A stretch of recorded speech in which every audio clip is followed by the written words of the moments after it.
Currently, we're working on the APR, so we may need to call a meeting before the submittal date, before the next board meeting, so we'll be working on that.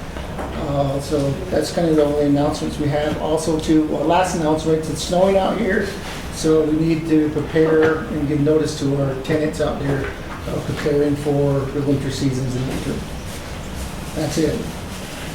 Mr. Chair, any announcements? Commissioner Begay? I don't have any, but I think just as a general statement to the crew we have there, since it is winter weather up there and it's nighttime, if we can keep our reports to 10 minutes at the most, just to make sure we try to move this meeting and go too late, so I don't want the roads becoming good. I would agree with that, Mr. Chair. Thank you for that. Do we have any guests or visiting officials? No, yes, it is. Okay, we don't have any guests or visiting officials. Do I get a motion to review and adopt agenda? Motion. Motion by Chairman Beecher. Seconded by Commissioner Begay. All those in favor of reviewing and adopt the agenda, say aye. Aye. Aye. Those opposed, those abstain, hearing none, the agenda is adopted. Moving on to item number 4, review and adopt the minutes. In tab 1, do I hear a motion to review and adopt the minutes? Motion. Motion by Chairman Beecher, Second. seconded by Commissioner Begay. All those in favor of reviewing and of adopting the minutes signify by saying aye. Aye. Aye. Aye. Those opposed, those abstain, hearing none, the minutes are adopted. Moving right along, NHA reports. Dwayne, you have the executive report. You have the floor. Good morning, or Motion to review. Do I need to do that? Yes. Okay. Rewind. Motion to review NHA reports. Motion. I'll second Carrie's motion. Motion by Commissioner Begay, seconded by Chairman Beecher. All those in favor signify by saying aye. Aye. Aye. Those opposed, those abstain, hearing none. We're ready to hear the reports. Here we go. Dwayne, you got an executive report. Thank you. good evening, all, Madam Chair and Chairman Beecher and Chairman Begay. Before you have significant reports regarding the Indian housing plan. This month, or past month in October, we had expenditures of $3.2 million and for the month, and the lost balance is at 211 as of November 4th. So we're moving gradually for the next quarter. So our target date for the first quarter is the $22 million is what we're looking at for target date. So we're actively pushing everything that we have. The second item on there is a Ross grant that we put in for application for through the Residential Opportunity Self-Sufficient. We are waiting for the notice is supposed to come out this week or next week. We're still waiting to see what the notice will come out. If we are awarded for that, it's going to be the financial literacy and substance abuse to help our families become self-sufficient. We do have some families out there that we can use this funding for. So the funding comes out, starts in February 3rd, 2020, to February 2nd of 2023. And so we're keeping our fingers crossed, hoping that we can get this funding for this activity there. The other part we're working on, that's part of the Crown Point Youth. We have Mr. Robert is working with, NHA staff attorney is working with DOJ to create a new MOA agreement regarding the roles and responsibility. Since we don't have a subrecipient program in place, we're going to utilize the MOA as a guiding mechanism and a legal document to support the SR agreement for that program. Part of this area too, NHA's completed an alter survey which will meet the LORA requirements and the site control requirements, and all of the documentation for survey plats and legal descriptions have been created. Now it's just working on the LORA. The LORA documents too, Robert is working on finalizing that. I think he's achieved the milestone, actually, got all the paperwork in place and the wording in conjunction with DOJ, with Alex there. So that's moving along. The other portion is, SWANAP finally got our official notice from them regarding the 2018 final monitoring report, in which like we said earlier, we received the draft portion. Now we got the final documentation, which we have the Flex Creek audit is officially closed, and the signed document from SWANAP, the legal binding commitments to LORA. We have a target date of March 30th to have those in place. The two key ones are the Department of Youth and the Navajo Technical University, so they gave us a timeline on that. Also, part of that is a lack of efficiency operations of 1937. That was part of the tenant files and for 1930. We closed that out, so that finding there is done. The other part of that was the contract administration for the modular units. They extended that to March 31st. And as we mentioned that, we're gonna look at, we've talked with HUD earlier last month, and we're gonna do a credit change order on the last 10 units, and we're gonna actually use that money at another site to finish out, 15 units. We're still gonna bill in cornfields, but we're gonna go with the conventional building, so they allowed us to do that. The other part is the branch chiefs is the HUD roundtable discussion, eliminating barriers. What we're waiting for is a notice. HUD did send out emails that later this month or first of December, they're going to give opportunity to provide written comments to and recommendations for how to eliminate some of the barriers in affordable housing. So once that opportunity for to comment on that, we'll be putting that together. The other part of it is the team here, we've worked on the HEC bill reauthorization comments, which was signed by the president and vice president and sent, I understand, to the sponsors in Washington. And the only one that didn't sign off on it or was not available to sign was Speaker Damon. But it did get finalized and sent off. The other portion that we're working on is we're working on establishing a team to develop response to the proposed changes to the Housing Opportunity through Modernization Act of 2016 implementation of Section 102, 103. So we finalized that, but unfortunately we didn't get it out on Monday. So we're working on it to get it out by tomorrow. And get that signed, just comments regarding the changes of 1937. Also, too, part of this is on November 1st, NHA received notification from FEMA and selected NHA to receive 10 mobile homes through the HUD ONAP program. NHA is currently scheduling a site visit this weekend. 2 staff are going to go out and inspect the 2 units, look at them. These units were actually, we did some research with Mr. Oleto.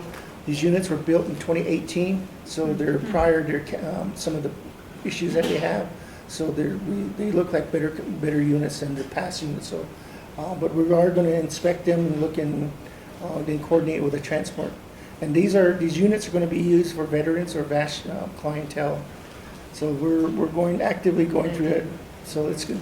We'll see how it works out. Now it's just figuring out how we're going to utilize the units. You know, Dwayne, on that note, I think the old, or when FEMA did this once before with tribes, I think the issue was formaldehyde. Right. Just heavy amounts, so Yeah, be on the so, lookout. so that was one of the key things that Mr. Valletto checked off. The Okay. date of construction, the inspections, and then the quality, and then the climate and the insulation manufacturer. So I think we got all the research done on the units done, so now it's just looking at the condition of the units. Okay, very good. So, and these units are fully furnished. I have a everything- question. Commissioner Begay? May I ask who's going down to inspect the modulars? Mr. Valletto and Kimberly, that's part of the, Kimberly Bahi's the one that has the selections of the VASH client, and Mr. Arnie Valletto.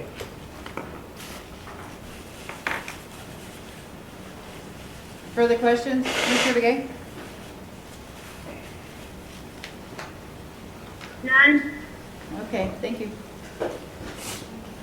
Okay, moving on in the section of progress, we've actually with the CEO recruitment, we've revised the revisions to the job description to complete the finalization of employment brochure. Advertisements have been placed by CPS, and it's going through the actual advertisements now. So that's all in motion, so Josh is handling all of that activity there. So we'll see how that, what comes out of there. When is the deadline? I'm not sure, he hasn't given me the schedule back yet, so Okay. we can ask for that. He's supposed to start giving us the monthly reports for the contract.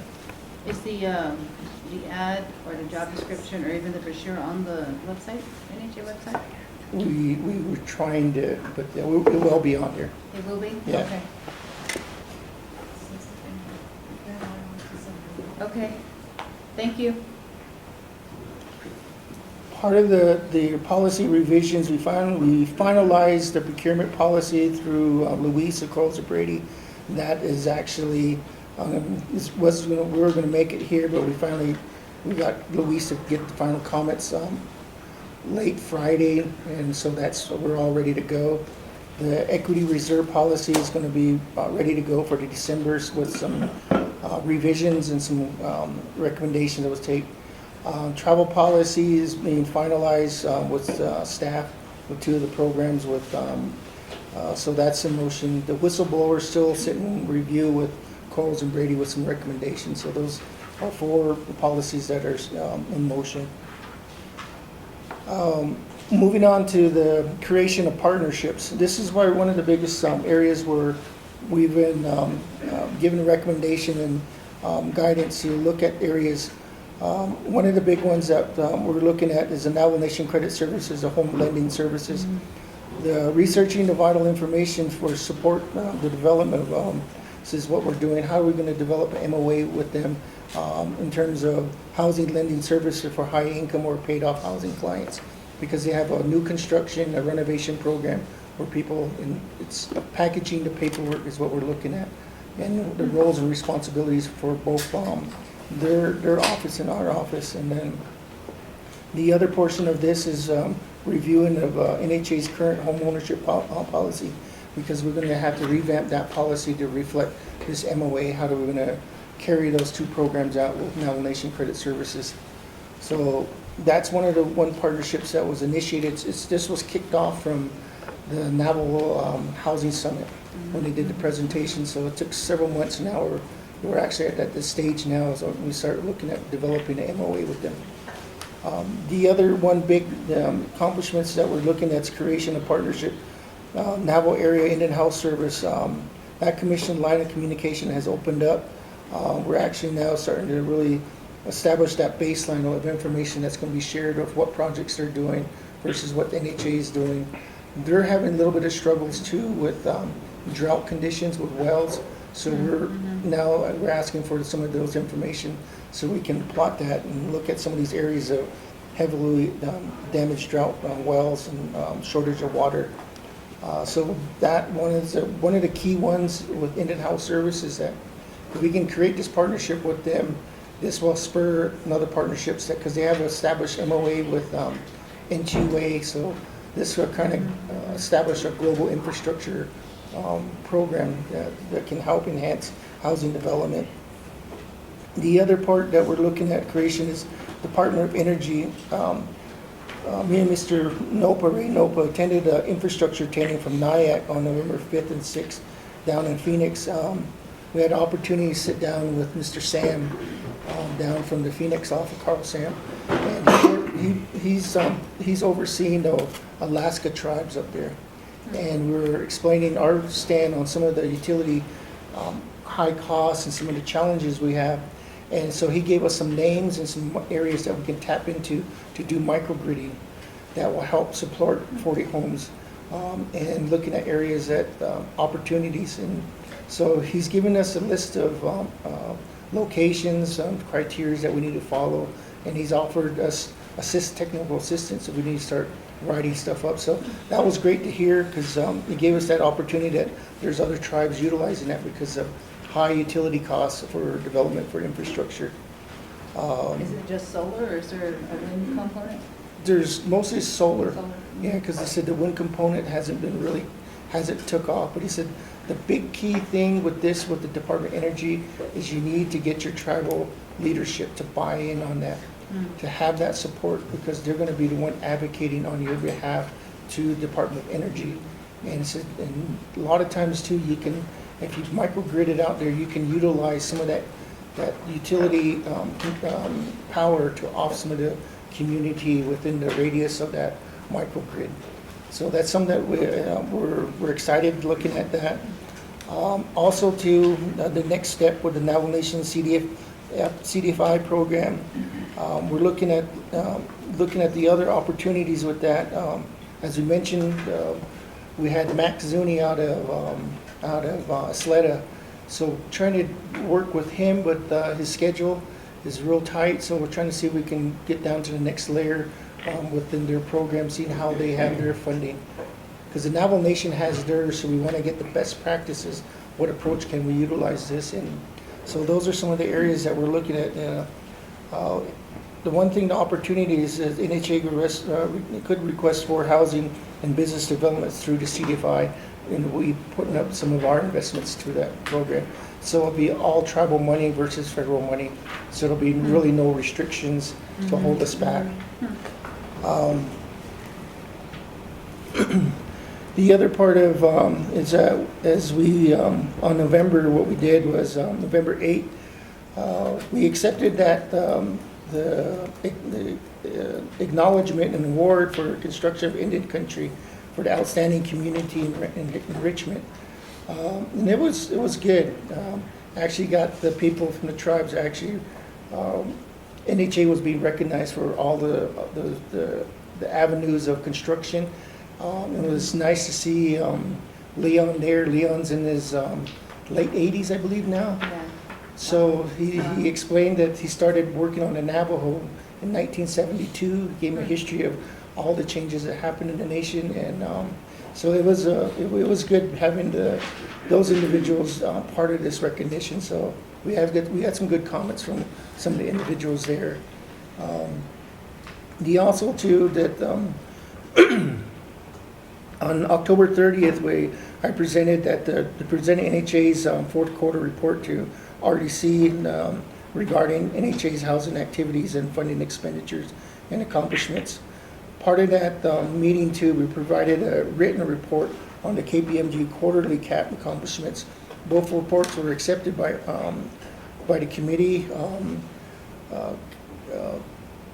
Committee member Freeland and Nez just basically said after the presentation was keep up the good work, and let them know any support the NHA needs. Let them know. So it was a good feeling to leave away from there. The support we're getting from them. So Well done, thank you. yeah, so it was good. Also too, on the 15th and 14th, NHA key staffs, we kicked off this Cinta IT firm system evaluation scope for the Navigator system. We gave all the information to the firm to evaluate the financial system. So that's all in motion now. So those that hopefully we'll get back this week, a kind of a schedule time frame, because we have, I believe it was 20 days from start to finish to do the whole full evaluation. So we will provide that update the next meetings that we had. And one of the big things that we had was the continued meetings with Orlando Bowman regarding Navajo Nation Department and with the U.S. FBI. They have a system that they utilize called Travel Access Program. And we're looking at how can we access this portion. But there's some challenges with that, with updating of travel background information versus state information. So, but this will be something that we can utilize for some of the areas that we have hard pressed time to get federal background, because we're looking at the federal convictions to pedophilers and everything. So, so there's a program, but one of the biggest things that we're concerned about is that how is the big buy-in with the tribes across? Are they willing to update it? So that's something that we haven't got back a good, confident reply saying it's they've got everybody on board. So we're still going to look at that and see how it's going to help NHA with the background. Is there a cost? $11 for one background check. $11. So we currently spend $15 just for the Navajo Nation, and then we have to send out for state. There's I believe, I'm not sure, most of what the state is kind of the free software off of the public domain, but $11 for the federal background check. And that also includes fingerprint check too, and that's for, apparently sometimes that some of the background checks, you'll have two individuals the same name, but the fingerprint hones into that one individual. So, but that's something that we're looking at through this program here. The other part, the meeting that we had on the 23rd with, we were called to Speaker Damon and RD Chairman Nez on the 28th. This is the start of the HEC bill for the reauthorization. We had Mr. Carlisle Begay there, present at the building. One of the things is Carlisle Begay is that lobbyist person of communication with Washington. He was kind of, I think this is a concern for NHA. He's not really understanding everything there, so that's something that we really need to look at, how we're going to provide information back and forth in terms of communication to the Senate, Indian Affairs, and other people that are looking at NHA. So we may need to sit down and have a discussion on that. The other item of a meeting, continues have meetings or so with Ms. Amber Cotty regarding the women's shelter. I believe that she's an individual is really looking at the battered women program shelters, and so she's been really good in terms of listening how we can look at different options. So we're moving forward with that. The actual, I believe we resolved a little discrepancy between the Shiprock chapter and the Navajo Nation program. So Ms. Gishi there says they have the money. So we're trying to schedule a meeting in the next couple of weeks after the holidays to kind of solidify where we're going to next approach and step that we're going to do with the Shiprock Window Shelter. So can you remind me, Dwayne, the discrepancy was who was going to operate it? Is that the issue? The discrepancy was that President Nez went to a community meeting at Shiprock and voiced that he was going to change the activity building to a nursing home and assisted living, which the chapter came on board and did a chapter resolution supporting the nursing home and assisted living. But I explained to them if we're going to change that activity, we have to go back to HUD, because that activity is not supporting what was initially approved. So they went back and said, okay, we'll finish out the house, we'll look for somewhere else. So that's kind of where that's solidifying that. Did they rescind that resolution? Not yet. Not yet. Okay. Yeah, so that's where Ms. Cotty is trying to resolve some of those areas there. Okay. Just the last part is continuously meeting with Mr. Freeland regarding youth, the Crown Point youth, and the housing modernization. He's been active with his districts of all the projects that are going on, so we've just been keeping him up to speed with areas out there in his region, so he can have information in check. It's one of the last ones with the end of the page. We can talk that later on with executive session. Okay. That's what, that way in my report. Thank you, Dwayne. Any questions from the commissioners? Mr. Chair? I don't have any questions. Thank you. Commissioner Begay?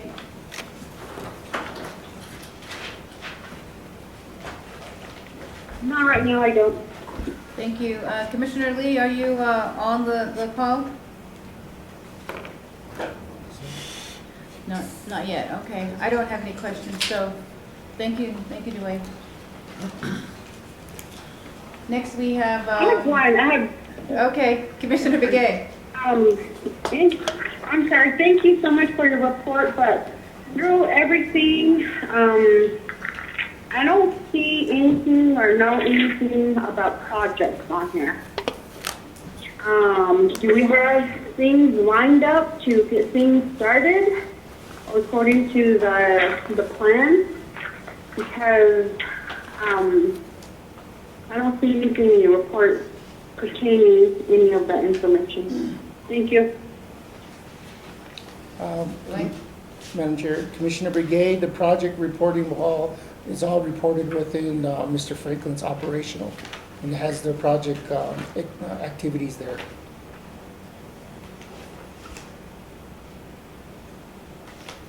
Commissioner Begay? Comments, further comments? I'll look further into your report. Thank you. Okay. All right, then, well, let's move on to the operations report. Mr. Franklin? Good evening. Yes, Board. sir. Commissioners, my report is under tab number 3, and I'll start out with the labor report for our present contracts that are in progress. We have PMITS contracting, which is the solar lights. We are coming towards the end of that project. We had in the month of October, we had 9 labor. None of those labor employees were women. Sowers Construction, Phase 3, Winter Rock, Arizona. We have 21 Navajo labor there, no women. We have Sowers Construction, Fort Defiance, modernization. We have 50 Navajo labor, and 4 of those and 4 women. Sowers Construction, Chilchimato modernization. We have 12 Navajo labor and 2 women. Sowers Construction, Gari'ai modernization, 25 Navajo labor and 2 women. And then Lamb Rockford, Kaibito modular new development. We had 12 Navajo labor there and no women. And then Sowers Construction, Crown Point exterior rehab. We had 30 Navajo labor there and 2 women. And we have Sowers Construction, Navajo rehab, exterior rehab. We have 35 and 2 women. And then subcontractors, for all the contractors that are there, we have 46 subcontractors and 5 women. And temporary hires, we don't have any this the month of October. And we have a total of 240 labor and 17 women in our current construction contracts. And this answers Commissioner Brigade's question about what's coming down the pipe. We have all the procurement activity that's going on for activity 01, which would be, we have RFP 460, which is the Chinle EZ1203, 105 units. That's currently in advertisement. We're expecting to get that before the board in December next month. We have IFB 467, which is New Mexico 15005, 20 public rental units. That's in Peru. External repair. The bids were submitted. They are in the middle of due diligence by Mr. Waleto's crew. We also have IFB 468, which is 1504, 30 units in Crown Point, exterior repair. That is also, we received bids on those, and they are all in the due diligence process. We have IFB 471, which is New Mexico 1580, 20 units, 20 PR units, which is in Alamo, exterior repair. Though we did submit, we received bids, and we're also in the due diligence phase. And then 470, which is 2 sites over in Arizona, 40 units altogether, exterior repair. All those bids have also been received, and they are all in due diligence, and we should have those before, we should have the results here pretty soon on those 4 procurement activities. The next one is active quality inspection report, inspection projects. This has to do with Navajo Little Folks Daycare. We're currently in the budget setup. We're asking for some funding that has already been approved. We're just waiting for the budget setup. We have release of funds on those, and we're ready. We should be ready to go as soon as we get the budgets all set up. Crown Point Youth Complex, we are negotiating on the MOA, on the rules and responsibilities. There's $2.5 million coming from the Navajo Nation that we are now trying to get an MOA established. We have submitted our procurement package, and that will be reaching advertisement by the end of this month. We have the SWIFT 14 units.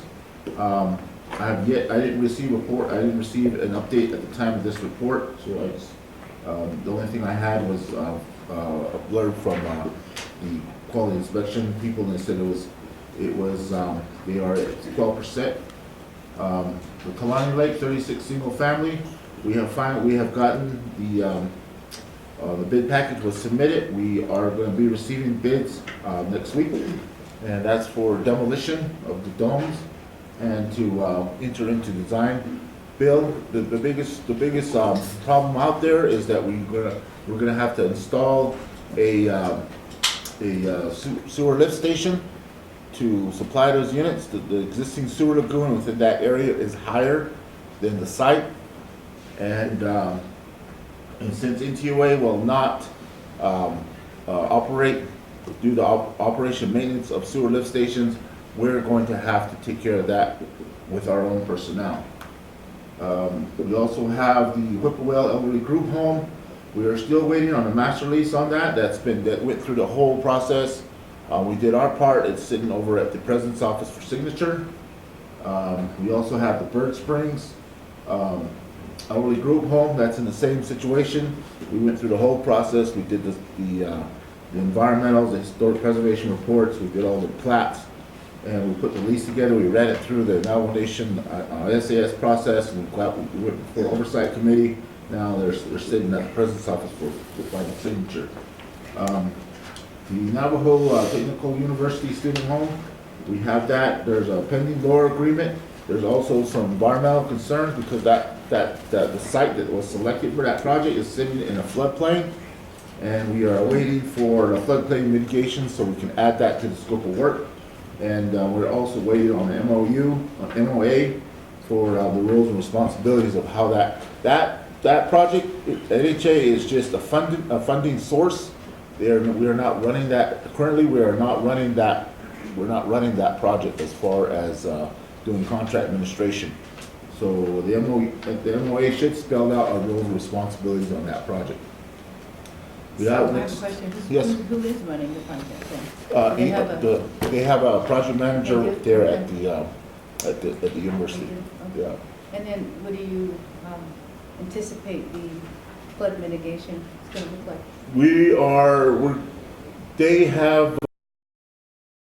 We've been asking for requirements because that's included as part of the EPA requirements to get release of funds. We have yet to get that. We have proposed that we should do it. It's going to cost us probably about $15,000 to complete it and get a report that will describe all the mitigation requirements for that. We are currently, like Dwayne had mentioned before, we are currently in meetings and negotiations on who's going to be doing that part. Okay, so, thank you. Okay, the next table there is construction procurement. These are all the new construction that are coming out. We have Little Water, 20 units, New Mexico 1544. That is now on the agenda for proposed award. And then next one is the 16 scattered sites. We have done our value engineering. We are in the process of redesigning, and we should have that out back in advertisement to get those units. We are eliminating a lot of the concrete work that was included in that scope. So we should have a lot more feasible bids that will be coming in for that one. We also have the ADA retrofits. There's 11 sites out there. There are various locations across the Navajo Nation. We have bid that out before. We revised the scope on that also, and then we went back out. We're going back out to advertisement. The same thing with the Twin Lakes. Those were bidded together. We also waiting. We revised the scope of work, and we're back out to advertisement on that. The next one is Rock Springs, New Mexico. I didn't put the units in there. There's a separate report that we put together on these new sites. I don't know if we have time to go over that. It's quite a bit. There's 23 sites that we're currently looking at right now in Rock Springs, Window Rock Housing, Lugachikai Mini Farms, and other sites are on that listing. So where is that report? Is it somewhere here or is it a separate? No, that was something that we after some communications with our CEO, he asked us to put that together after this report went out to publish. Okay. So we can have that as supplemental information. We can upload it to the OnBase for your review. Let's do that. I think Okay. that makes sense. All right. Okay. So that's there. So just a quick preview of that. Rock Springs, that one's ready to go.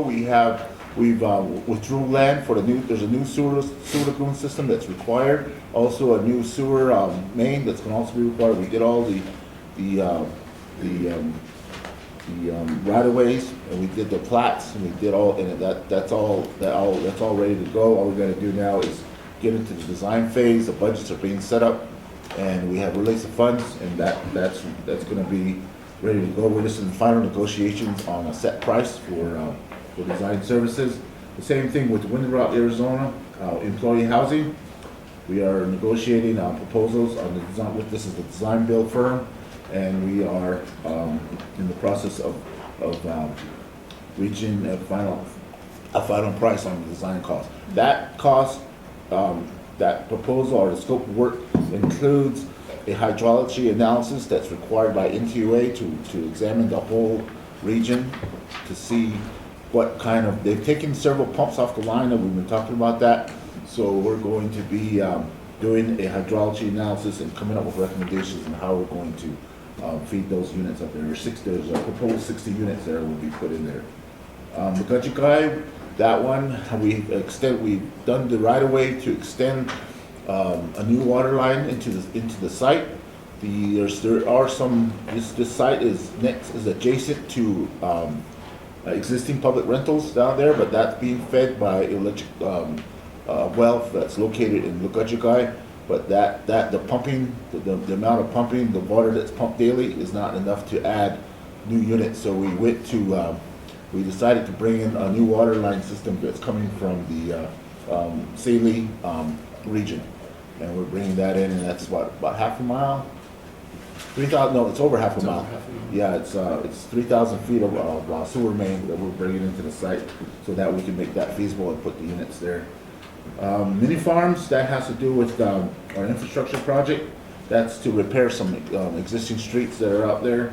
So we have the budget set up, we have released the funds, and we're ready to go on that. St. Michael's, we are in the finalizing the final scope of work, and we'll be reviewing the cost to get that. And that's also street repair. We're only going to do the work on our side of the. We tried to work in conjunction with Apache County and the Navajo Nation, and also the housing, the USDA housing homeowners there, but they could not come to a consensus on scope. So in order for us to move on our side, we just decided to fix the damages that are happening on our side of them. So can you tell me where that is exactly? That's right. Where Peterson's all Right there. residents. Yeah, where that crossing there. That's The big pond. Huh? yeah. That's so that's we're gonna fix the damages on our side just to get it going. Hopefully that will spark a new, Does that include drainage? Is that like a? That's gonna be drainage from our side into that existing ditch, Oh, okay. into that existing ditch that goes to the south there. So that's gonna be we're gonna eliminate all our drainage to not contribute to that what's happening there. But there's still gonna be contribution. Yeah, there's going to be contribution on the USDA housing side. So I'm thinking the Tuba City collaborative effort where we ended up taking the lead, and Yeah. then, I don't know if this is a similar type of project that we might need to do that, Dwayne? Well, that's where that's where we're sparking this thing. We're just gonna initiate the project and then, and see if they really, because they've been hesitant to jump on board. But if they see us moving at it, maybe they'll jump up and say they will help us. So that's kind of what we're looking at. Because there's roughly about 100 feet from our boundary to external, and we're utilizing program income, and then we can, if that's, with the federal funds there, we can still go outside a little Okay, bit. Okay, I was gonna say. Brian has run the elevation from there. We've got a kind of an idea of how much water flow is coming down there. So that's where we're gonna use the information from Brian to build this thing up. And it's a design build. Okay. Okay, so that's all the upcoming projects that are close to, or either ready for award. The next part of my report has to do with current projects that are currently under construction. For maintenance division, they had 4 projects. They completed one, which was over in Torreon. Now they have, oh, not Torreon. They fixed the one in Torreon. They have also 60 units in Navajo. They are at 23%. 40 units and 3 of the Navajo Nation sites across the reservation. There's a combined completion of 43% on that. Development and construction services, there's modernization projects. We have 10 units over in Chilchimato, that's 89%. 37 units over in Fort Defiance, it's 302. That one is at 93%. That's pretty much we're going to be closing that out here pretty quick. And then we have 19 units over in Gutty Eye, 149. We're at 69% there. And then we started the Winter Route Phase 3. They've mobilized. They've already started their selective demolition, and they are currently at 7%. And then we also have development projects. Those 36 units over in Kaibito, AZ 12182C. We are at 98% complete there. All the streets are in, everything's, we're just in the final utility inspection reports are in the process, and we should be ready to get those units ready for MAO. That, as I don't know if I mentioned before, but that site is currently being, the sewer system is a sewer lift station into a will not operate and maintain that. So we do have the contractor there for 18 months to operate and maintain that sewer system. And then we've also procured services to extend that operation maintenance with a third party that's qualified to run a sewer system and that will follow Navajo Nation's EPA regulations. And in the meantime, we are also now, we just received money in the 2020 to extend our sewer main out to an area where we can build a sewer lagoon. So that we've already established. We went through 3 different routes. We've selected a route that's going to best provide sewer system for that small area, including economic development within the Kaibito area. And so we'll be, once we get the budgets in place, we'll be soliciting for A&E services to continue to give us a design and specifications to make that happen. So is that lift station forever there then? No, we are going to decommission it and Okay, remove once you it get the lagoon? once we get the lagoon in place. And that's 2 years out, is that what you said? Yeah, we're about 2 years out, but we've already made sure that we have enough services in place in case we go out 3 years. Okay, and then we have, then the next one is the Tuba City HMO building. We're at 5% there. They've completely demoed the site, and they are now getting ready for put the foundation in and start moving on that. So that's on its way. Where is the management office at? They've moved over to some vacant public rentals, yeah. So basic, approximately probably about 150 yards, 200 yards to the east up on top of the hill. Okay. Yeah. So they're just a little ways from where they were at. So they're in full operation. IT really took the lead in actually getting them the internet services that's needed at that point in time, so they're ready to go. We also have the Swift units. We are done with that. We were gonna have a groundbreaking, but there was some commotion about our groundbreaking, and we decided to cancel it. But our approach is that we are going to provide holiday housewarming gifts for the individual package, so we can take it out there and provide to family. So I think that would be more of a personal offer to them, for their new homes. Low So, key. yeah. So. Yeah, okay. Okay, and then the solar street lights project, we are pretty much we're 98%, but we are finished. We had our training on operation and maintenance, and that really has to do with reporting to the contractor what's wrong, how to be guided on how to fix minor problems, and then how to establish service calls for major repairs that if needed through the 18-month. Actually, those lights are under warranty for 36 months.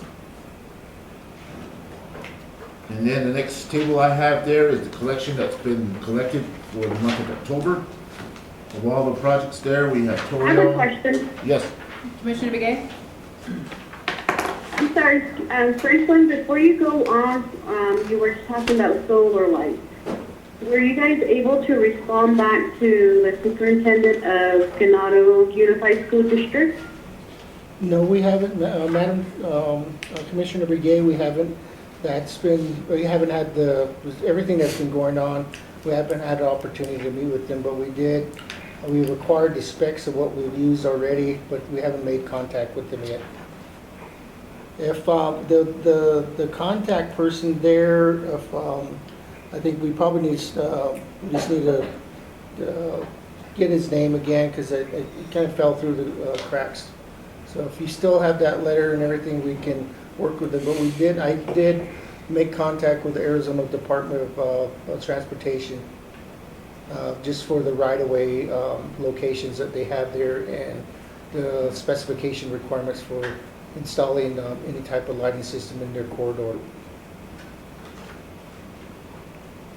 Okay, I'll go ahead and forward you the email. I'll look through my email. Again, they were just looking for funding because they're working with ADOT, and ADOT did approve that project, so we just want to make it extra safe that the students that live in the housing complex are safe getting to school. So if you could please reach out to them, I appreciate it. Thank you. Okay. okay. So the next table there that you see is all the taxes that has been collected by our ongoing projects. We have the five exterior repair projects, all handled by Sowers. These are under contract management by the maintenance department, our maintenance division. We've collected a total of $47,124.27 for the month of October. Overall, to date, we have $133,975.32 that we've collected in taxes in that project. PMEX did not submit a payout this in the month of October, or the last payment is going to be coming this month, so we don't have any taxes. But to date, we've collected $224,653.83. We have the new projects, the Ojo Amarillo, Kaibito, and cornfields. There was no payments submitted in the month of October, but year to date we have collected $595,088.91.